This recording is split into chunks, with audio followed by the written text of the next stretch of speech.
बिस्मिल्लाहिर्रहमानिर्रहीम अस्सलाम वालेकुम। पीवीटी न्यूज़ एचडी के साथ मैं हूं सुहेल चौधरी। नजर डालेंगे आज की अहम खबरों पर।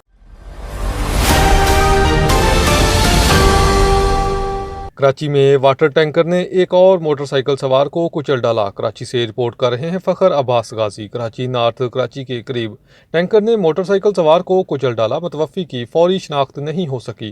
तफसीलात के मुताबिक कराची में बेकाबू डंपर और वाटर टैंकर शहरियों के लिए खौफ की अलामत बन चुके हैं।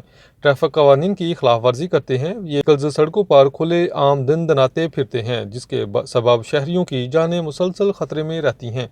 नॉर्थ कराची के करीब एक और अफसोसनाक वाकया पेश आया, जहां वाटर टैंकर की टक्कर से मोटरसाइकिल सवार मौका पर ही जाँ बहक हो गया। पुलिस के मुताबिक मुतवफ़्फ़ी की फौरी शनाख्त न हो सकी, जबकि लाश को अब्बासी शहीद अस्पताल मुंतकिल कर दिया गया है।